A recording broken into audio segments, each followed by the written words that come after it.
Serious allegations of contempt were brought up against frontman for the Leeward Marina Development Project, Rodney Propst, in the Supreme Court earlier today. But it was the planning board that had to answer the claims that they did not follow proper procedures when slapping the developer with an injunction back in July 27th, and whether or not Rodney Propst disregarded the terms of that injunction, which summoned him to stop developing along the Leeward Channel.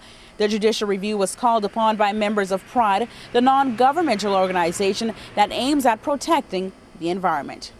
Even after an injunction beckoning the Leeward Marina developers to cease development, it is alleged that the work continued on the site. According to a report from the Weekly News, in addition to threats of fines, asset freezing, and imprisonment, the August 8th injunction gave the developer 7 days to complete a costly exorcism and removal of 8 14-foot navigational poles installed in the channel. Oliver Smith and Clayton Green of Stanfield Green were representatives for Mr. Propst.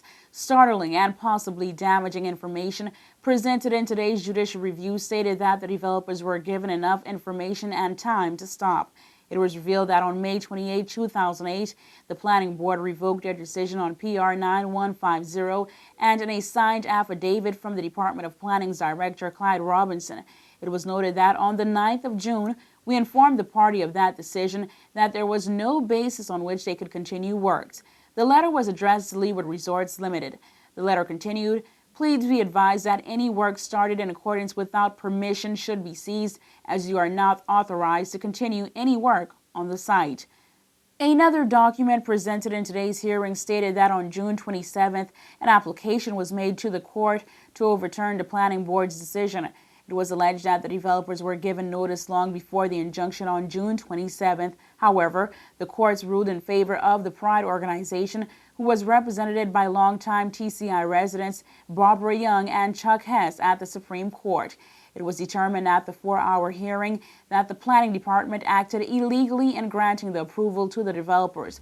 It was shown that planning did not follow proper procedures. The case of whether or not Rodney Propst violated certain planning laws will be heard in October. The dates are from the 7th through the 10th. For WYV4 News, I'm Angie Toussaint.